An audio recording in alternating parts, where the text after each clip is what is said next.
I'm an immigration lawyer, and as a result of the zero tolerance policy instilled by this administration last year, I couldn't just do nothing.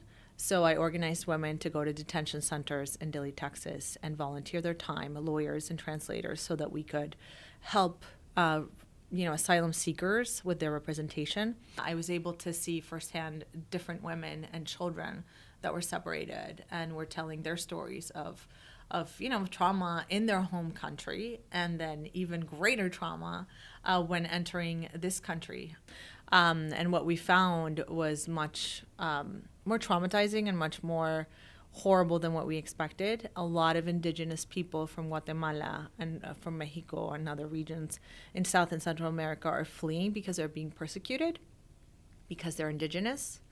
Their land, the water is being taken away from them. They're discriminated because of the color of their skin. So jobs are prevented from them. They're persecuted. They're treated as second-class citizens.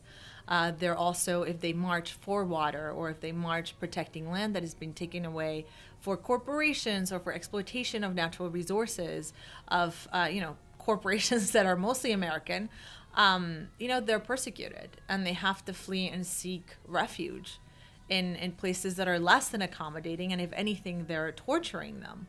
So, they are persecuted because of their native roots. A child that I met that indigenous from Guatemala, and the resilience and incredible grit that she showed. This is a child that left her home country because of this persecution of her mother and her family. They were activists, and this child was separated for 57 days from her mother. She's 7 years old.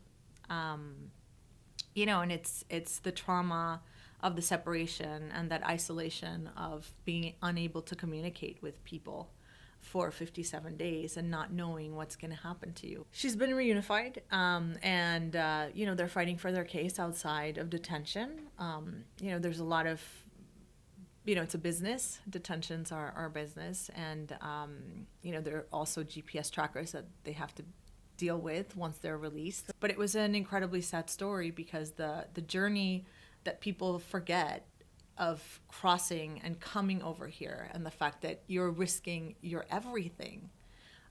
It's not something that you do lightly. It's not something that you decide all of a sudden. What's incredibly hard is you come here and, you're detained, you're treated horribly, your child is separated from you, and now this family is broken.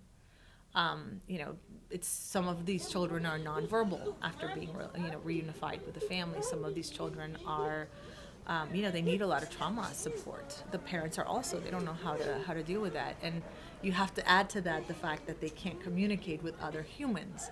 They can't be properly represented, so they have to be released. And how many people, it's incredibly hard to find people that speak a very specific dialect of Quiche in this country so that they can be properly represented and they can have a fair case in front of a judge. Unfortunately, our laws are crafted in a way that they do not help an asylum seeker unless they have an amazing network of support, which they don't have.